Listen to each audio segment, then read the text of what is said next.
네, 오늘 공기업 2편 부산 금융공기업에 대해서 소개를 하도록 하겠습니다. 지난번 수업 시간에 금융공기업이 대체 뭐 하는 곳이냐 이렇게 질문이 들어와 가지고 이제 부산에 있는 6개의 공기업에 대해서 간단하게 한번 알아보도록 하겠습니다. 먼저 한국거래소입니다. 한국거래소는 보시면 코리아 익스체인지라고 해서 이 익스체인지가 거래소죠, 거래소.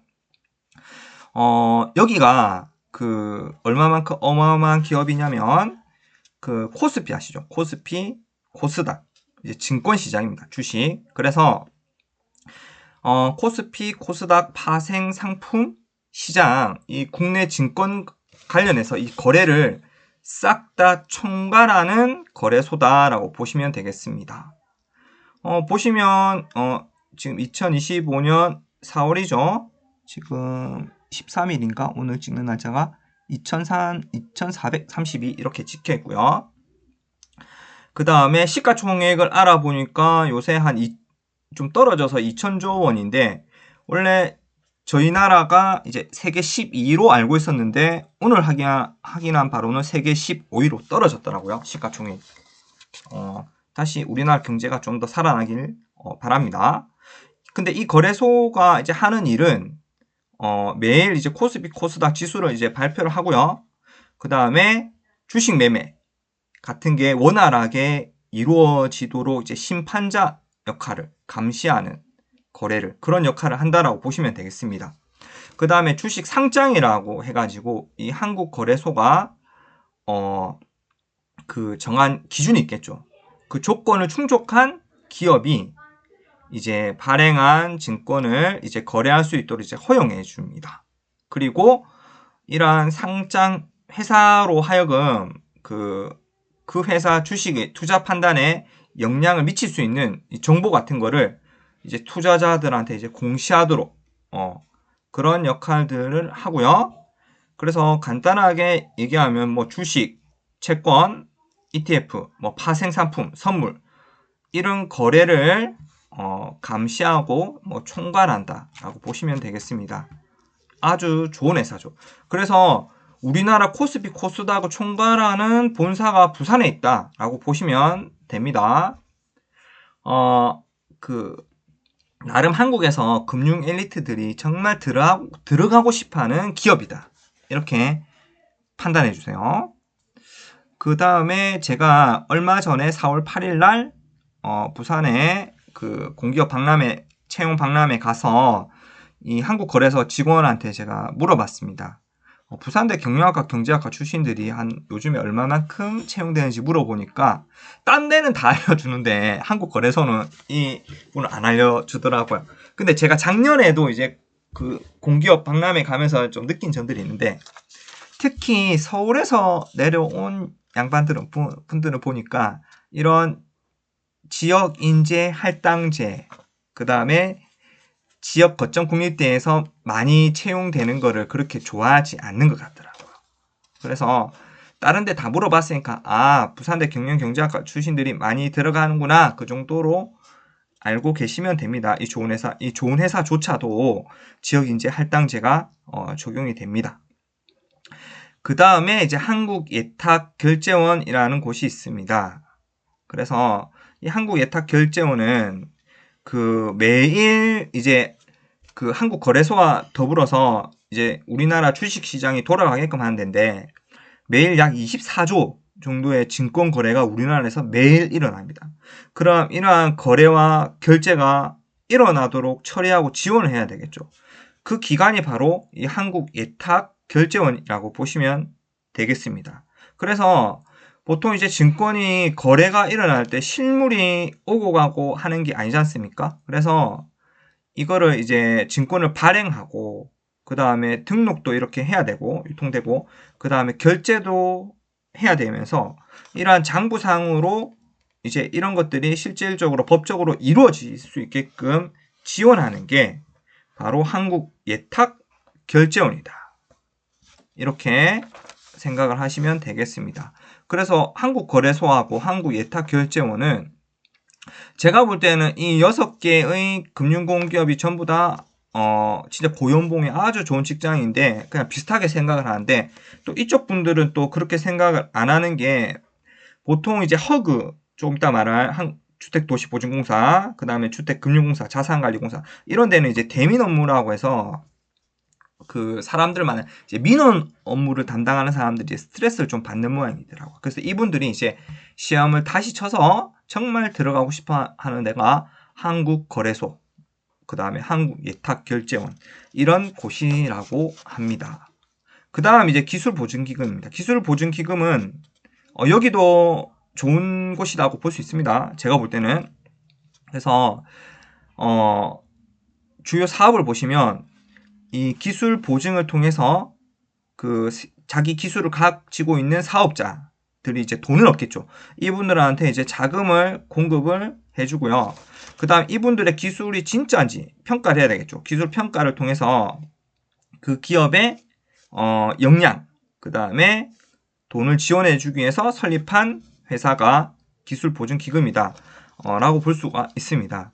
그 작년에 기술보증기금 직원을 만나서 이제 얘기를 들어보니까 딱 들어보셔도 경영학과, 경제학과 출신들도 여기 많이 들어가지만 기술이기 때문에 이과생들도 뽑아야 되거든요. 그래서 작년에 그 남자 직원이 30대 초반 남자 직원 만났을 때 그분이 기계공학과를 나온 것 같더라고요. 서울 사람인데 공부를 아주 잘한 것 같아요. 왜냐면 기계공학과 나와서 쌍기사 자격증을 기사 하나 따기도 어려운데 쌍기사는 정말 대단한 겁니다. 공대생들 중에. 근데 공대 들어가는 애들은 꼭 반드시 기사 하나 이상은 따야 돼요. 어디에 들어가든 간에. 기계공학과 출신이 전기기사로 자격증을 2개 땄고요. 그 다음에 본인은 자신감이 있었는지 그 다른 공기업들보다도 돈을 더 많이 받는 금융공기업에 티오가 작거든요. 이과 출신들이. 근데 여기 한 명 뽑나? 하여튼 자기가 들어와서 자기가 딱 됐더라고요. 그래서 이 친구한테 제가 물어봤죠. 그럼 같이 기술보증기금 일하는데 다시 이런 좋은 기업을 이제 들어오게 된다면 인서울에서 들어갈 것 같아요. 어디 갈 것 같아요? 하니까 본인은 다시 이제 기회를 준다면 그냥 좀 더 쉽게 부산대 경영학과, 경제학과 가서 이런 공기업 쪽으로 들어오고 싶다 이렇게 얘기를 하더라고요. 그래서 지역 인재 할당제가 그만큼 유리하구나 이렇게 여러분들이 생각을 하시면 되겠습니다. 그래서 기술이 있는 기업에게 여기서는 대출을 보증해 주고요. 그 다음에 신용보증, 평가, 기술 지도, 경영도 지도해 주고 이런 일들을 하는 곳입니다. 아주 우리나라에 필요하겠죠. 그 다음에 한국주택금융공사입니다. 한국주택금융공사는 작년에 이제 그 부산대 경제학과 출신 여자 직원 이번에 4월 8일 갔을 때도 만났는데 좀 약간 민망하긴 했습니다. 작년에 물어보고 다 물어봤으니까 이번에 물어보지 않았고요. 그러니까 이 회사가 하는 일은 여기 보시는 주택담보대출을 보이시죠. 그래서 우리나라 서민들이 가계 부채라든가 아니면 내 집 마련 등을 위해서 질적 개선을 이제 지원해주기 위해서 그 장기 고정금리, 장기 분할 상환 돈을 이제 매달 이제 장기간 일정 금액씩 갚는 거를 상환이라고 해요. 그래서 여기서 이제 보금자리론 이제 디임톨 대출을 이제 서민들한테 지원해준다라고 보시면 되겠습니다. 그 다음에 여기서는 이제 보증도 업무도 좀 담당하고 있는데요. 전세금이라든가 아니면은 집을 살 때 한 번에 다 낼 수 없으니까 계약금 내고 이제 잔금 내기 전에 중간에 내는 돈을 중도금이라고 합니다. 그래서 중도금 낼 때 이제 보증을 서주는 거죠. 그래서 주거 안정을 지원해주고 그 다음에 주택연금이라고 해서 우리나라는 이제 여기 알아보니까 만 55세면 젊은데 아직 만 55세 고령자가 자기 주택을 이제 담보로 맡기고요. 그 다음 평생 또는 일정 기간 동안 자기가 정하기 나름입니다. 매월 연금 방식으로 노후생활 자금을 받을 수 있도록 하는 제도가 주택연금입니다. 그래서 우리나라 서민들이 돈이 없으면 자기 집을 담보로 해서 이제 주택연금을 받아서 노후생활을 하는 것입니다. 자, 그 다음에 여기는 나오지 않지만 MBS라고 해서 경제에 좀 관심 있는 사람들은 압니다. 이렇게 주택이 있으면 이 주택을 저당 잡혀서 채권화할 수 있겠죠. 돈의 가치가 있으니까. 그래서 이걸 기초로 해가지고 증권을 발행하는 걸 이제 MBS라고 하는데, 이거를 이제 자본시장으로 뿌려서 돈을 받기도 합니다. 이 한국주택금융공사가. 자, 그 다음에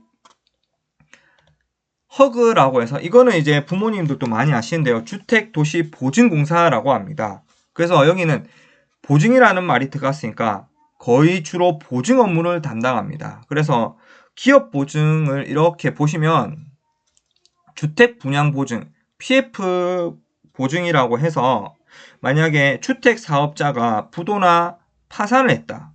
그러면은 그 주택을 사서 들어온 사람은 큰일 나겠죠. 아파트 분양, 아파트도 뭐 몇천 세대 되는데 하다가 다 안 지어지면 집이 통째로 날아가는 것은 개인에게 수억 원 이상의 손해잖아요. 그래서 이러한 주택 사업자를 대신해 가지고 공사를 마무리 짓고, 그 다음에 분양 대금 반환하는 보증업 책임, 그 다음에 채권 관리하고 신용평가하고, 그래서 이런 회사가 바로 주택도시보증공사다 라고 보시면 되겠습니다. 아주 중요하게 있어야 되는 회사죠. 그리고 개인보증이라고 해서 클릭을 해보면 요새 전세보증금이라고 해서 이 전세보증금이 사기당하지 않고 딱 나중에, 그러니까 전세 계약이 만료돼서 돈을 전세로 들어간 세입자가 돈을 안전하게 받을 수 있도록 반환하는 이 제도도 운영하고 있습니다.